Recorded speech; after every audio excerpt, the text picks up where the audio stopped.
Hey everyone, it's Victoria with Nutrition by Victoria. I have a Master's of Science in Human Nutrition, and today I am going to do a critical analysis of Kelly Hogan from the YouTube channel My Zero Carb Life. She has been following a ketogenic diet for 15 years. She used to weigh over 200 pounds, and that's her before picture. This is her current picture of herself from the video, Why Did I Do This to Myself and How Will I Fix It Fast? We're going to be talking about the tips that she gives in this video and just analyzing if a keto diet is healthy because it's all the rage. It always has been for the last 15 years, and it is continuing in that direction now with people not just doing a keto diet, but doing a carnivore diet. And that's how Kelly eats. You can see in the backdrop of her video here, Team Meat. She eats exclusively of meat, eggs, and animal fat, I believe including butter. So let's get right into the video. So the first thing I want to talk about is just her general appearance. She's very slender, almost giving like anorexia vibes here with how skinny she is, very gaunt face. And that's something that's going to be typical of a woman who goes on a ketogenic diet long term, right? You're going to burn through all of your glycogen stores, and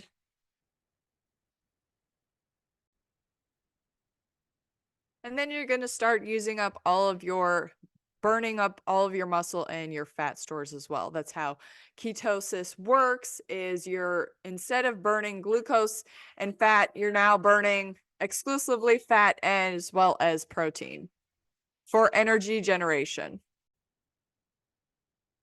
So the people that ask me about Kelly generally refer to her appearance. They're like, she's so slim and her skin looks so nice. So we're actually going to talk about that right now, is her skin, right? This is a filter, and I just learned about this actually. So I want to show you guys what Kelly's skin actually looks like. Here's a real picture of her. You can see texture on her face, more bags under her eyes here from carbohydrate restriction. But still lean, and this is what she looks like in the video. So these are, this is her, same person, same, general time period, with a face filter on. So you can see here, there's some videos about, what your skin can look like with a skin filter versus your real skin. Yeah, so you can see the difference there. I don't use any filters. You guys are always seeing my face just through a camera lens. Okay, I also want to talk about Kelly's just general body appearance here. So this is let's look at Kelly first. Where is it? Okay. Here's Kelly, showing what her body looks like. And this is an anorexic person. So there is some similarities here. Same general kind of skin look here where there's pretty much no body fat.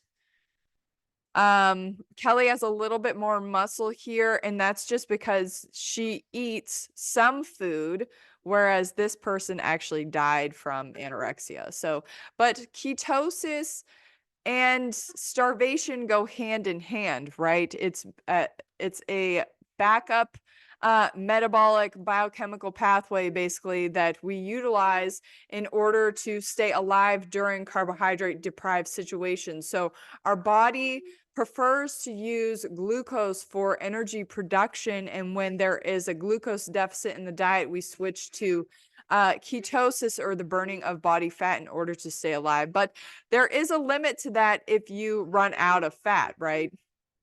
As seen in this woman here who died of anorexia.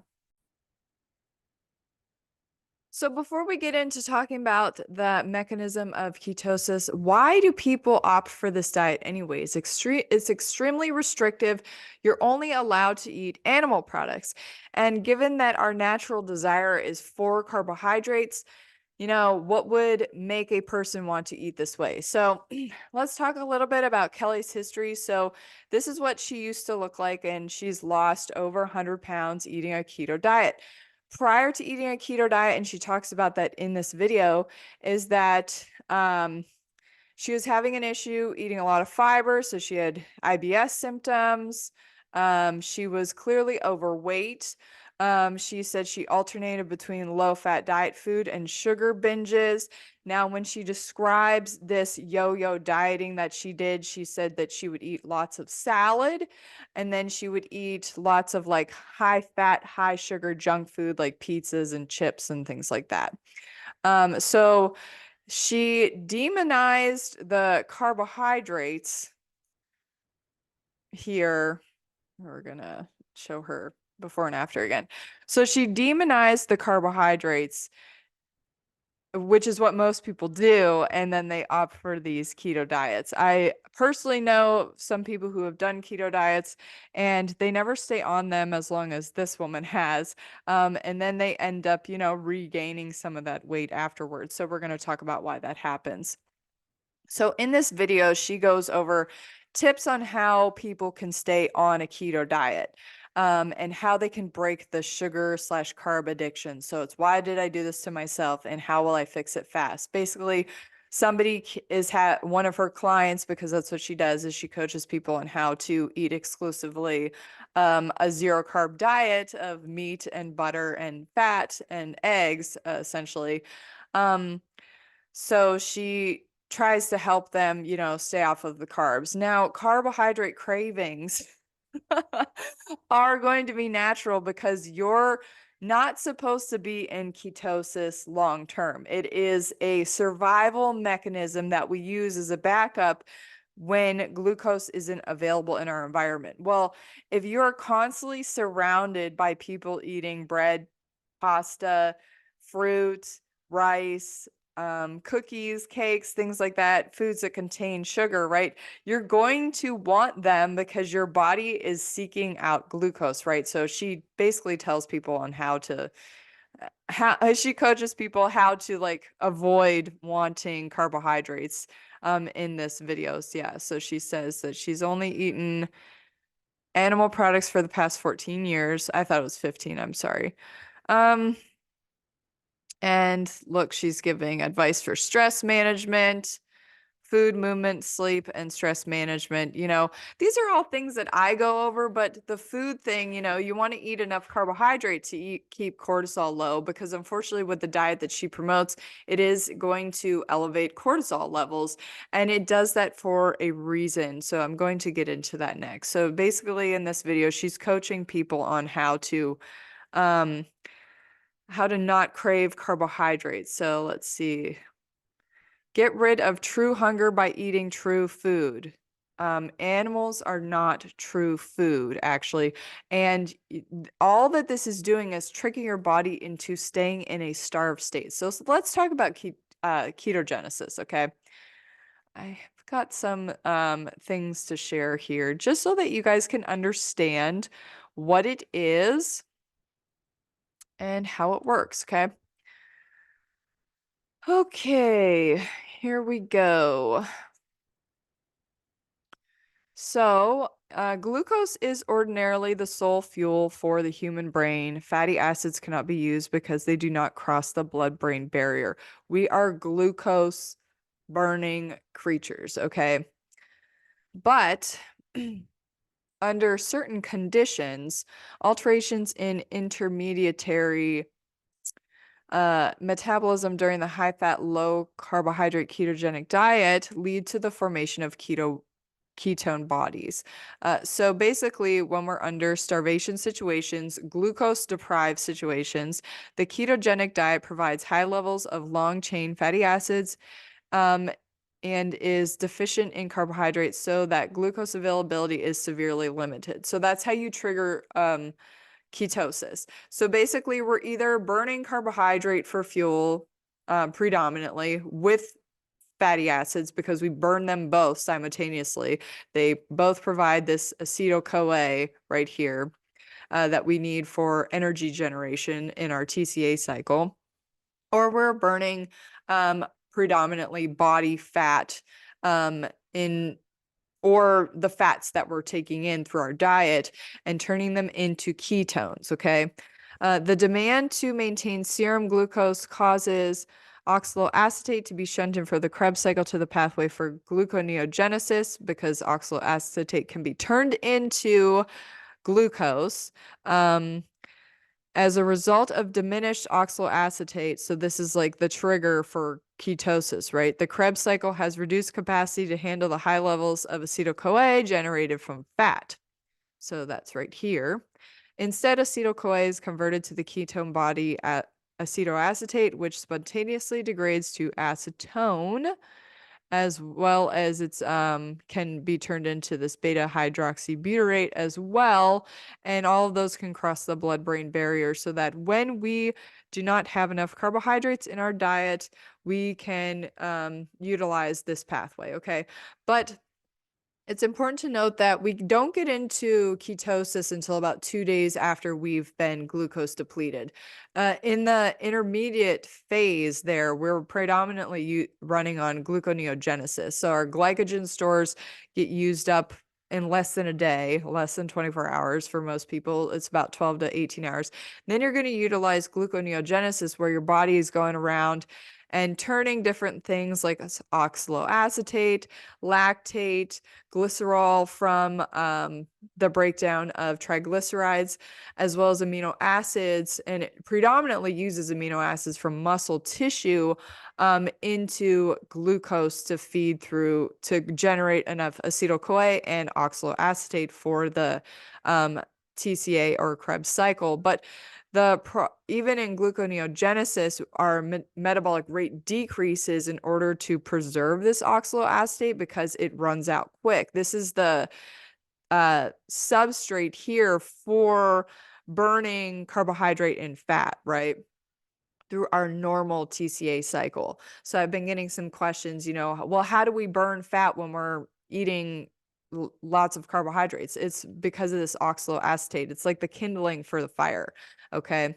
So we're not able to use this cycle as efficiently when we are in ketosis. So we start turning acetyl-CoA into this ketone. So there's some other things that happen when we switch to this form of metabolism here. So I'm going to talk about that. So ketogenesis can be upregulated by hormones such as glucagon, cortisol, thyroid hormones, and catecholamines by causing a more significant breakdown of free fatty acids. So not only are we having cellular changes within our cells, but we're having these hormone changes as well. So all of this is initiated though by low insulin levels. Insulin and glucagon regulate our blood sugar levels. When our blood sugar is low, glucagon increases to bring our blood sugar back up, because without enough sugar in our blood, our cells start to shut down. So that's where the switch over to ketosis eventually happens after we get out of gluconeogenesis, because our blood sugar stays too low that we need to start, generating energy from other sources in order to maintain blood glucose levels. Okay, so insulin helps to lower blood glucose after we've consumed a meal that contains carbohydrates. And while we are switching from burning glucose to fuel for fuel to fats for fuel, cortisol is going to be elevated. We're also going to see changes in our thyroid hormones. They're actually going to decrease as they rely predominantly on carbohydrates for their production. And then catecholamines include epinephrine and norepinephrine, which basically all of this cascade of hormone changes is all for us to go find food. It gives us like extra energy to go find food and to get through these. It's kind of like being in, or I saw an analogy to exercise, right? Like when you're exercising, you're putting your body through a state of stress that is beneficial though, right? And that's what it was saying. Ketosis, like you generate these hormone changes that allow you to get into ketosis and be comfortable in it, like initially, because it's not something that your body wants to have to do. Your body wants and is seeking out carbohydrate. So if we look at just this study here, real world intake of dietary sugars is associated with reduced cortisol reactivity following an acute physiological stressor. So, cortisol levels go up when we enter into ketosis, and that is because it's a physiological stressor, right?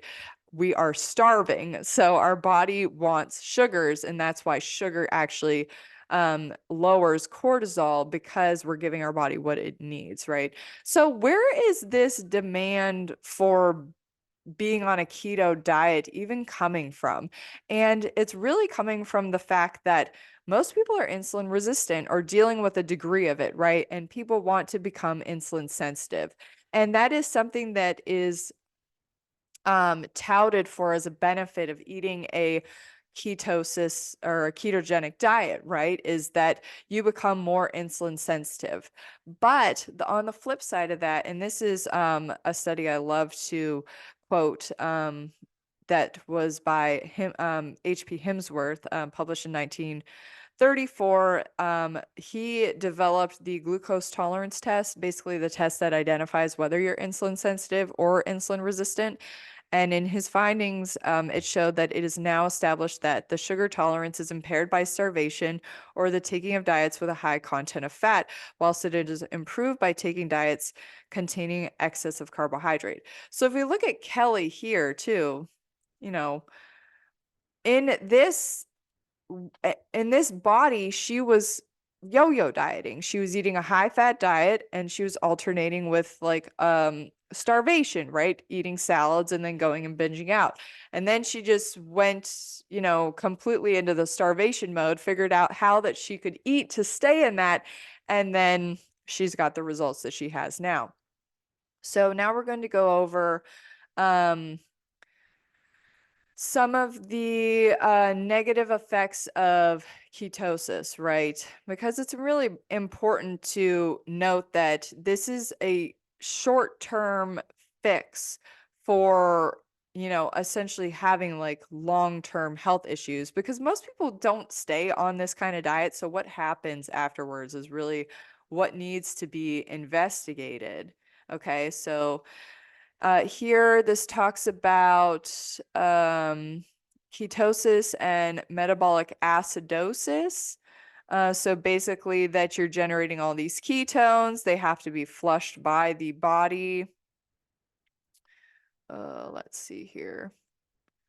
I have something else.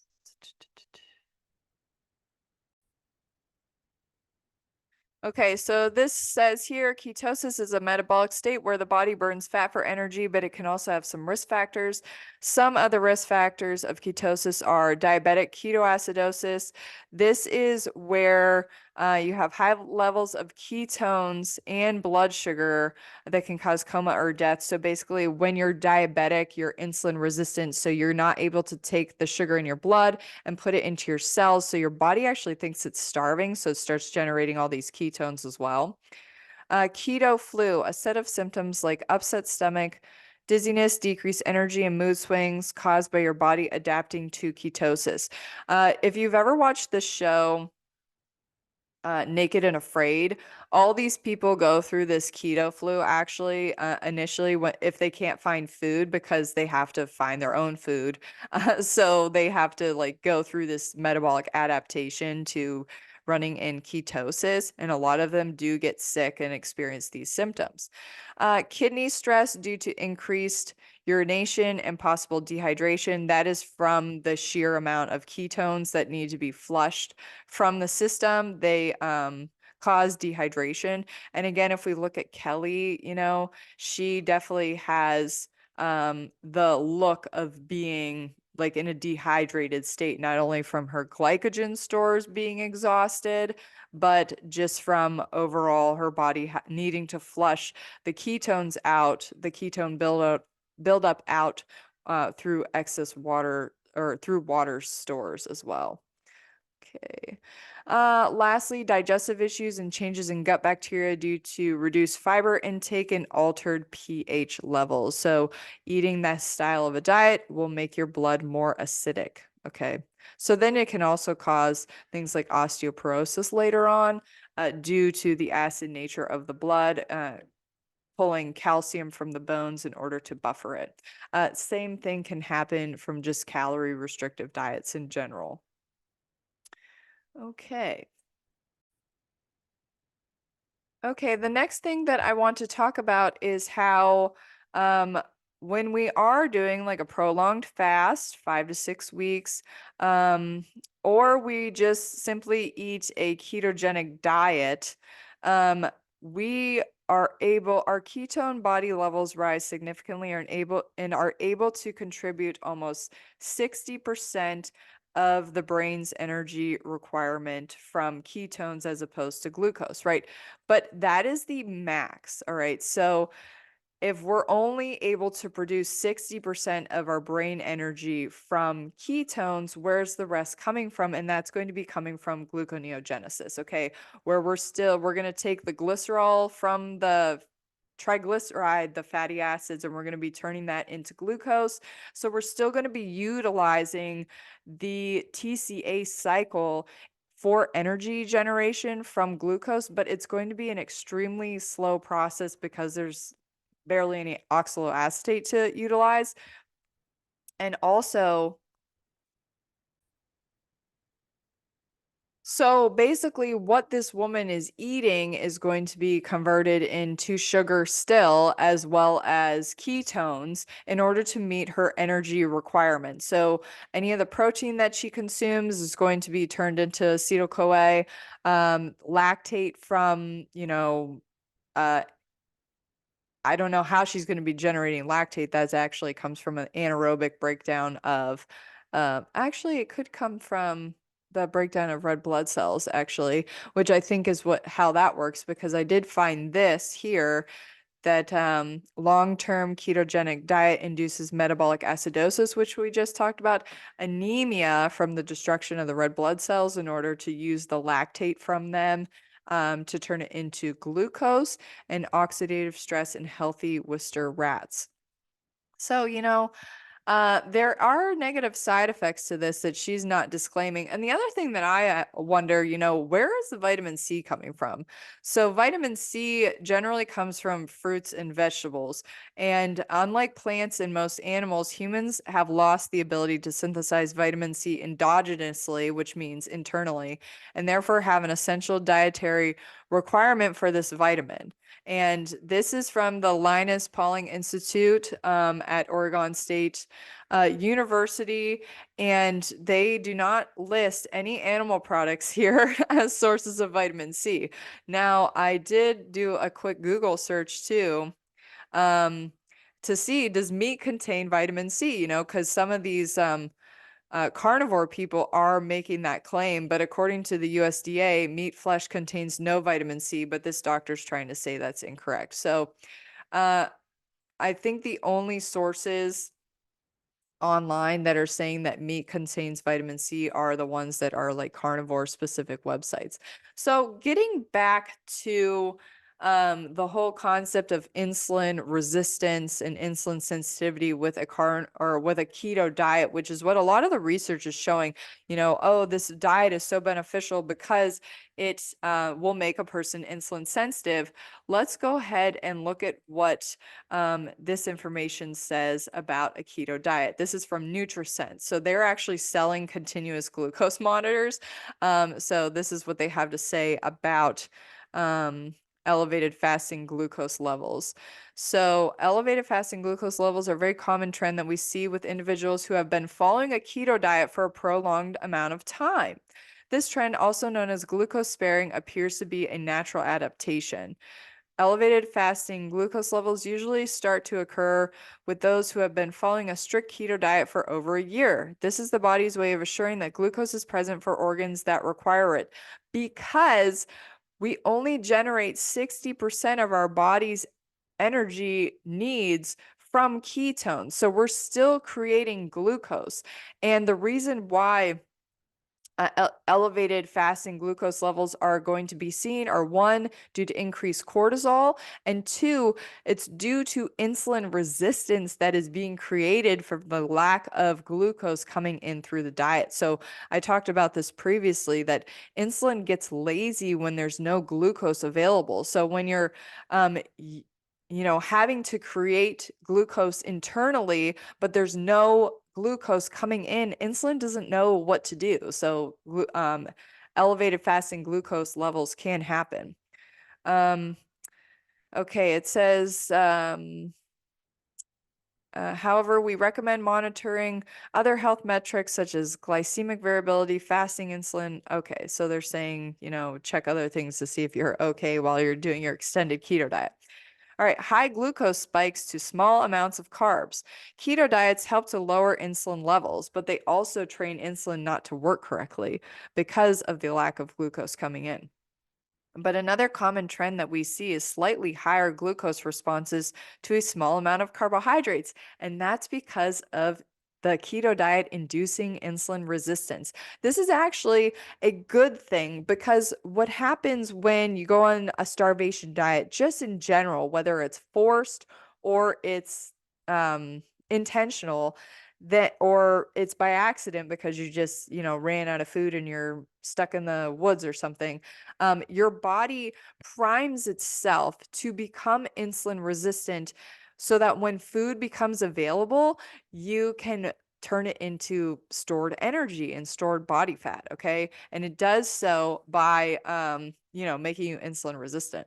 Individuals who follow a very low carb diet may have lower insulin sensitivity. That's what I'm just talking about, compared to someone who consumes more carbs, because carbs make you insulin sensitive. Keto diets can lead to a temporary physiological insulin resistance in which the body overreacts when carbs are introduced. Okay, so I also want to talk about um, keto for women. Okay, so, we're talking about Kelly Hogan here and whether or not she's actually healthy following her diet. So one of the things that I noticed is that she had all of her children prior to going keto. So we are unsure of whether or not she's actually, fertile or hormonally healthy. I don't know. You guys have to let me know if she shows you guys blood work or something. But this woman, Dr. Jolene Brighton, is a board certified in naturopathic endocrinology and trained in clinical sexology. So she wrote this article here, Keto for Women, the risk benefits and how it impacts hormones, okay? Yeah, so she's saying there's things you need to look out for. Why do you want to do this? And for a lot of people, it's to manage blood sugar and for weight loss, right? But she's saying you need to check your menstrual cycle and pay attention to your body beyond the scale. How's energy, mood, and sleep? Are you hyper focused on your diet? So basically, like, are you creating an eating disorder? Make sure you're checking your labs. And I will say that there's no long-term studies on whether or not a keto diet is healthy. And actually, the Inuits, I think, were the culture who um, always ate this way, ate a ketogenic diet, and their average lifespan was about 25 years of age. Okay, so potential risks. We got cholesterol a keto diet can increase total and LDL cholesterol in some people, especially those that have a genetic predisposition. And she's referring to a keto diet, not a carnivore diet, but she says here that uh, how your cholesterol levels react to your keto diet is going to depend on the type of fat in the diet, saturated fat from animals versus fats from plants like olive oil. So she's talking about just keto in general, not like exclusively carnivore here. But generally, if you're going to consume more saturated fat, you can expect your cholesterol levels to be elevated accordingly. All right, we got stress and keto. Part of the benefit of the keto diet is that it forces the body into a type of adaptive stress by restricting nutrients. Okay, adaptive stress means a type of stress that your body has to overcome. So it has to overcome the elevated cortisol, right? But if your reserves are already depleted and you don't respond favorably, it can do damage. So basically, if you're coming from a high stress lifestyle into the keto diet, you could deal with having a lot of issues related to cortisol dysfunction. Okay, keto can be helpful or harmful to women's hormones because our hormone balance is so closely relied to our body's stress response. For some women, restricting carbs throws the body into a protective state that can shut off hormones that control your period and menstrual cycle. Keto and disordered eating. If you've ever been, okay, any diet that severely restricts a group of foods could increase the risk of disordered eating, especially restricting carbohydrates, because it's already been identified that when you restrict carbohydrates in your diet, you are entering into ketosis, which is starvation. So being on a keto diet and starvation utilize the same metabolic pathways, okay? So don't be surprised if you develop disordered eating from following your keto diet. Okay, keto and missing nutrients. Okay, it says it takes extra effort to make sure you get enough fiber while following keto. Fiber is a carbohydrate critical for hormone balance and healthy gut function, and fiber is only found in plants, okay? This also says keto diets high in processed animal products or inflammatory fats are associated with increased mortality. That was a study, that was a review of Japanese adults.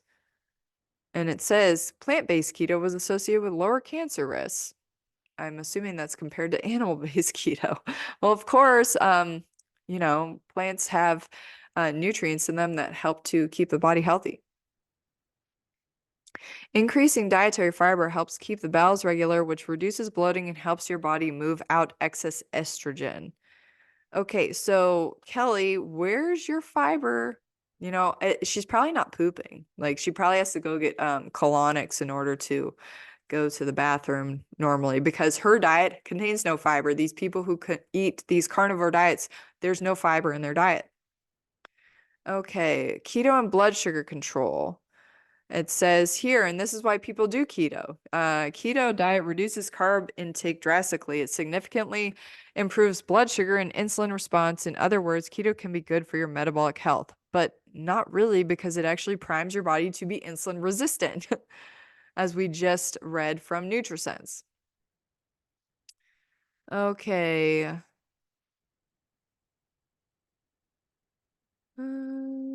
How about the effect on women's hormones? All right. They're talking about PCOS. I had a question about PCOS. PCOS is insulin resistant. So you have to choose what diet you want to do. You either have to commit to high carb, low fat, where you're actually going to create insulin sensitivity, or you do a diet like this where you are tricking your body into becoming insulin sensitive at the expense of your body's health and metabolism. Okay, cortisol and the keto diet. Since keto can increase your body's hardwired stress response, it can increase cortisol, your primary stress hormone. Here's the kicker: carbohydrates may support a healthy stress response. There we go. Real world intake of dietary sugars is associated with reduced cortisol reactivity following an acute physiological stressor. Okay, we got that. Okay, keto could impact estrogen balance. Cut out fiber, and what happens? Estrogen levels can increase and worsen estrogen dominance. We need fiber to efficiently remove and detox estrogen from our body. Fiber is also critical for healthy gut bacteria that help balance our hormones. Okay, thyroid hormones are sensitive to glucose. Going too low carb can also lead to issues with your thyroid because you need glucose to make thyroid hormones. Okay, this could lead to hypothyroidism. This is all the things that I have talked about. Keto and your menstrual cycle. Since keto impacts your hormones, your menstrual cycle could also be negatively affected. Excessive weight loss or nutrient depletion can tell your body to shut off reproductive functions like ovulation so you don't get your period. So I wonder if Kelly is menstruating. How keto affects fertility levels. If your hormones are thrown off, keto could impact fertility and make it more challenging to get pregnant. Your body is smart, so it feels stressed by nutrient depletion and also knows that it's not a safe environment to grow a baby. Okay. And let's talk about menopause here. Perimenopause and menopause may be good times to consider going keto. Fertility and the menstrual cycle are no longer a concern, but blood sugar imbalances and weight gain increase as estrogen levels drop. Studies suggest that insulin resistance also linked hot flashes to going low carb. Okay, so This is talking about insulin resistance again. And what do we know about insulin resistance? Okay. Is that is now established that the sugar tolerance is impaired by starvation or the taking of diets with a high fat content. You can't eat fat and carbs together and expect to be insulin sensitive. You have to eat high carb, low fat. Okay. And it's improved by taking diets containing an excess of carbohydrate. Okay, so that's how you become insulin sensitive. Again, that's H.P. Hemsworth. He determined that you could run the glucose tolerance test to determine if you were going to be insulin sensitive or insulin resistant. So getting back to Kelly, I want to see blood work. I want to see a glucose tolerance test.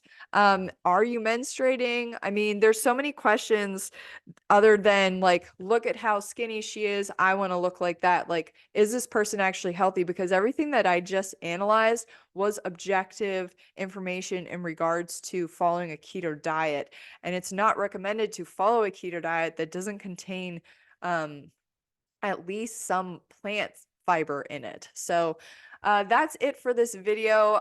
Please leave any comments or questions down below. What do you guys think? Do you follow a keto diet? Do you have experience following a keto diet? I tried the low carb diet. I got super skinny, just like this Kelly woman here.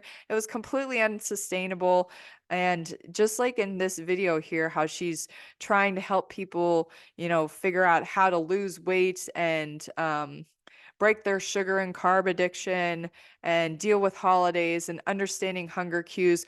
Well, when you're eating a diet that is making your body think that it's starving, it's going to be really hard to override a lot of those signaling messages that are coming out where your body's like, hey, eat that, hey, eat that. And it's going to be really easy to binge out too and have zero control over your diet. She's exerting a lot of willpower. She could be taking, appetite suppressants or things like that, that are helping her to overcome her own cravings.